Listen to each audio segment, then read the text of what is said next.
பிரதாப் பிரதாப் எவன்டா பட்ட பகல மொட்டையா பிரதாப் கூப்பிடுறது? சார் சார் எவ்வளவு நேரம் ஆச்சு சார் நீங்க தூங்கி இங்க வந்து? என்ன மேன், ஊரு பூரா அமைதியா இருக்கதான் நினைப்பா உங்களுக்கு? நீங்க பாட்டு உட்காந்து தூங்கிட்டு இருக்கீங்க. கரெக்ட் சார், அமைதி தான் சார். அதுவும் சாதாரணமான அமைதி இல்லை சார், மாறான அமைதி. ஒண்ணுமில்ல சார், ஒரு 2 நாளைக்கு முன்னாடி வேற எங்கேயும் இல்ல, நம்ம போலீஸ் ஸ்டேஷன் வாசல்ல இன்னொருத்த கையை வெட்டிட்டான் சார். கம்ப்ளைண்ட் கொடுத்துருப்பான்னு தான் நீங்க நினைக்கிறீங்க. என்ன அவன் மதிக்கவே இல்லை சார். நேரா போய் அவன் ஒரு அருவாள் எடுத்தா அவன் கையை போய் வெட்டிட்டான். அவன்கிட்ட போய் நிற்கிற அவனாவது நம்மளுக்கு கம்ப்ளைண்ட் கொடுப்பானா அப்படின்னு 10 பைசாக்கு மதிக்கல.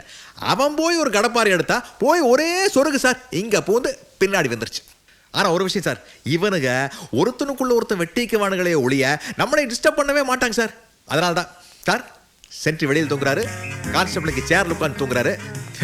நான் 1000 தான் இருந்தாலும் இன்ஸ்பெக்டர் இல்லையா சார், அதனால தான் ஃபேன் கடையில் உட்காந்து கொஞ்சம் சொகுசா தூங்குறாரு. ஏன் வேற இடமே இல்லையா? இருக்கு சார், செல் இருக்கு சார், உங்களுக்கு தேவையான அங்க போய் படுத்துங்க.